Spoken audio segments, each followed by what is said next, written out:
Welcome to number 39 of our 52 circles, and our prompt is wrap. I'm using some cord that was once the handle of an old gift bag, some scraps of fabric, and a reasonable weight of embroidery thread or kind of perlé weight thread. And I've got a large-eyed needle, like a tapestry needle. If you've got one with a blunt point, that works particularly well.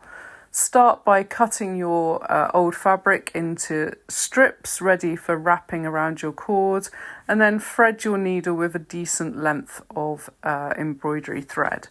Now, apologies, the start of this technique is by far the hardest, so stick with it.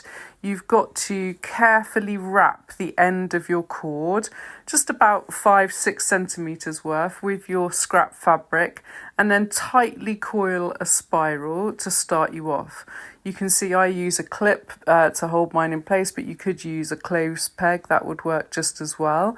And then I'm using a blanket stitch, and I'm stitching through the gap in between those coils of cord. I'm not putting my needle through the fabric. I'm using it as a way of securing the different coils, the different layers of the cord together, and spending a bit of time making that really, really solid, because that makes a great foundation for the rest to build on.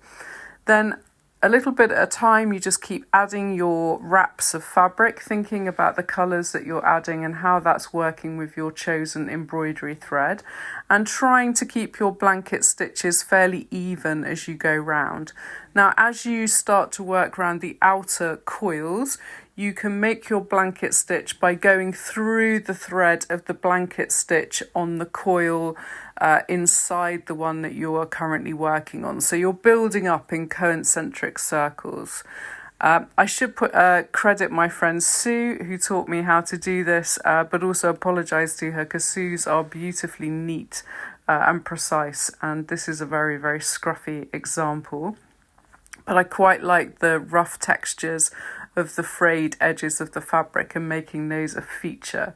So as you can see, you just keep adding wraps of fabric a little bit at a time until you get your completed circle, the diameter that you want it to be. And I look forward to seeing yours. Have fun wrapping.